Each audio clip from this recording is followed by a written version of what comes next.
Let's look about that fuel pump over there. Better get them up there in safekeeping. Clean up as you go. Keep your tools all in order, lined up, at hand, where you can get to them.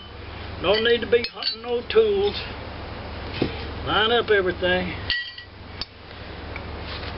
The fuel pump. On this one right here,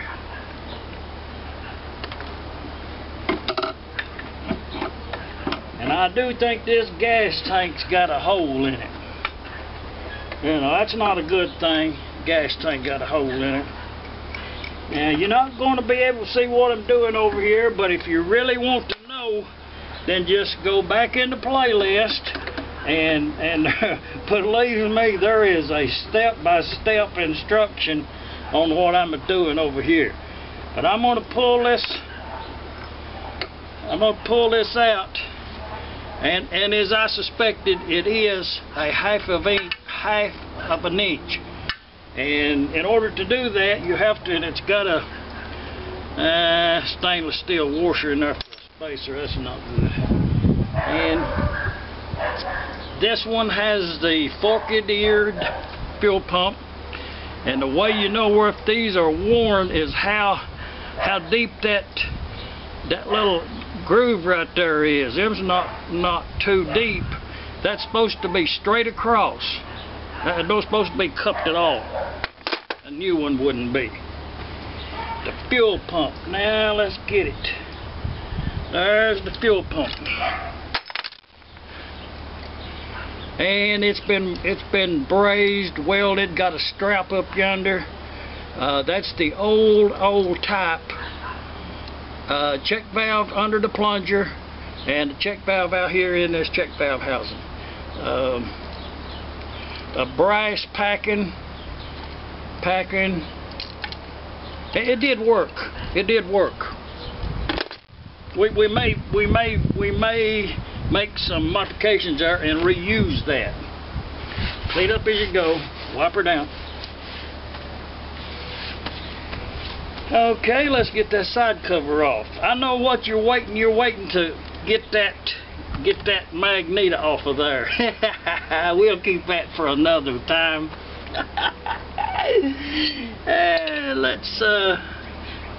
Let's get that off of there. And I will tell you something. On this particular one right here, 20 with the igniter, this is the wrong fuel inlet for this engine here in particular. It would have had the straight one on this side over here. We'll set that right. I'll put that in there.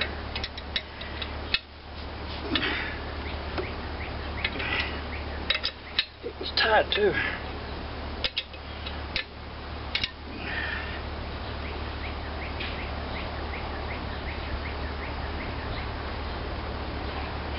And on this one right here, now the very early ones had a brass, a whole different kind of drain and setup right here with this T.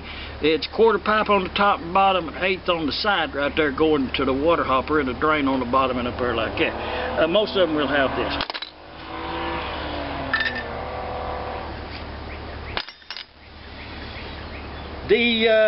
Oh yes, let's get that off of there. Where is that?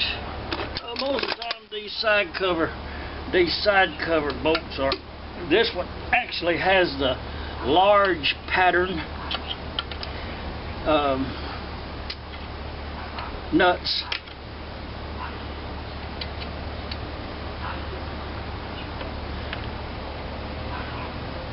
And if it turns on the inside, poke your hand up in there, and that one is. So we're going to have a 9/16, and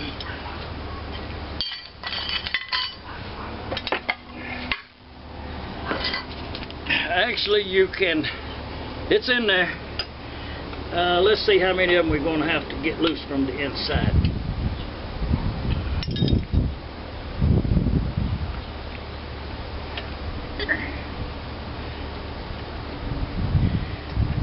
that one turns on the inside also. I actually was hoping not to have to take this engine apart, to be honest about it, and so does that one.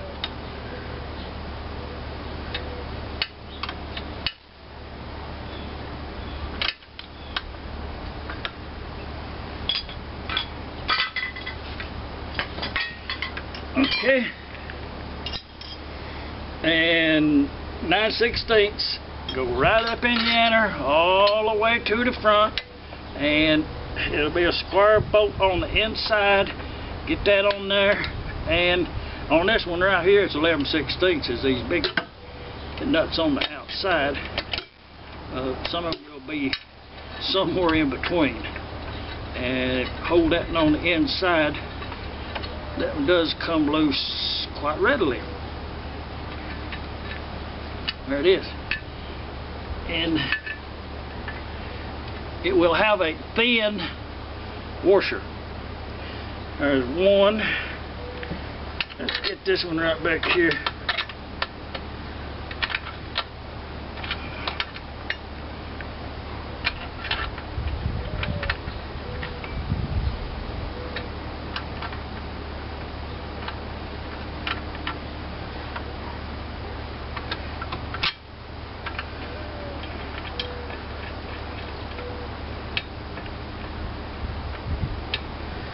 It appears this engine has never been apart. Looks like it. And there's the square head on the inside, the other washer.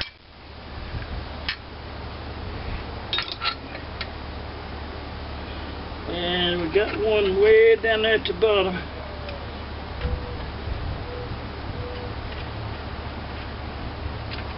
Now this engine was not rusted up.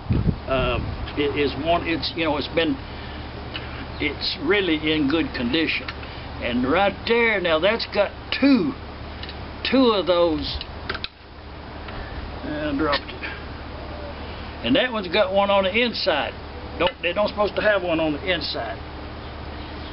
I'm assuming that's factory.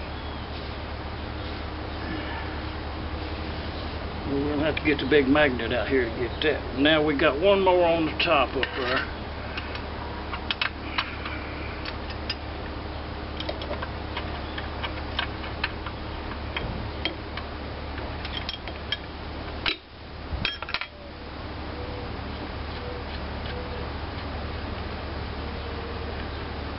Very good.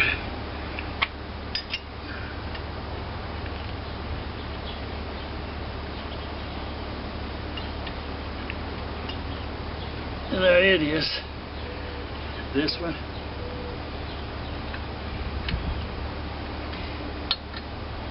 There that one is. And I see that washer right down in there that came off of that one.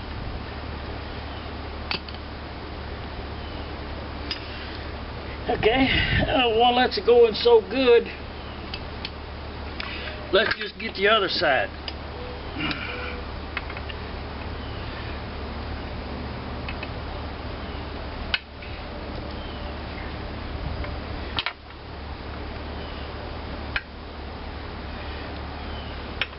Yes, with the amount of grease and the patina, it does have a lot of original type paint on it. This engine, I really didn't want to take it apart for that reason.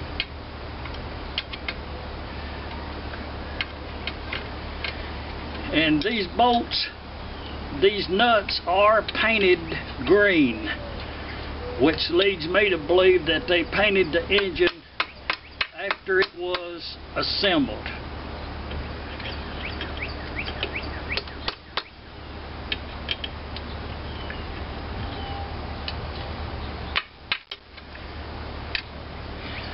Another one.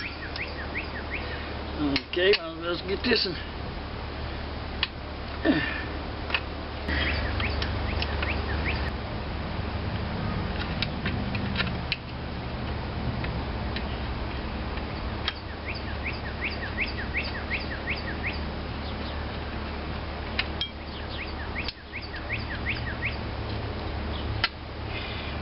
this is actually the kind of repair that you kind of enjoy doing, is being the first one to break an engine down.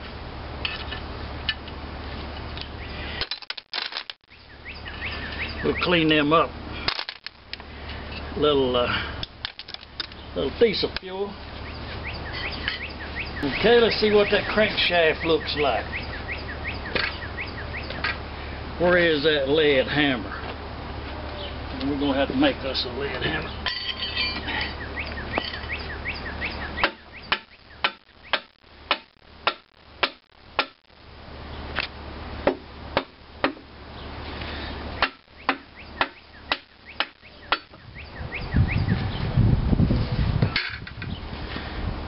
Okay, y'all watch this.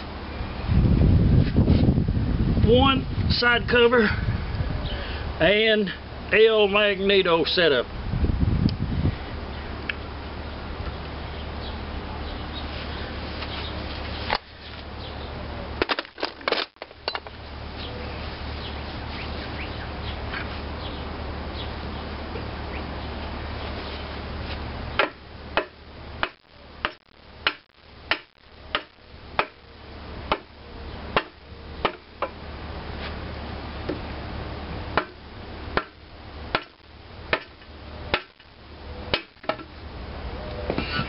And one more side, the other side cover.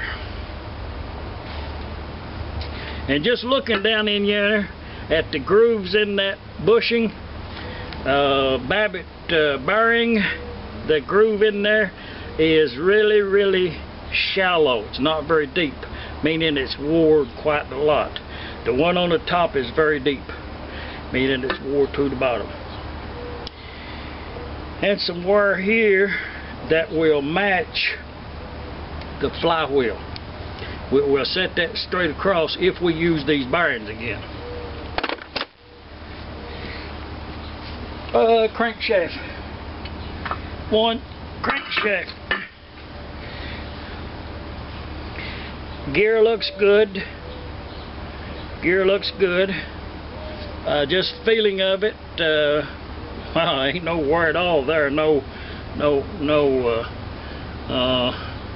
I can't believe that bearing is wore that bad, and there's no wear on that crankshaft, none at all. I mean, I can see it, but I can't feel it. And like I say, I feel that this is I don't think this has ever been out of there.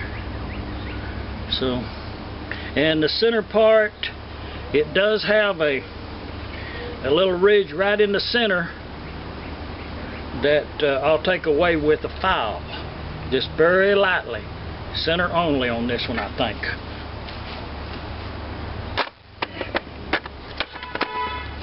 And all of this type of evaluation as we go is subject to change as conditions. Clean up as you go.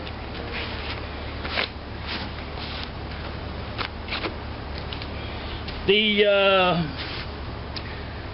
cylinder sleeve next.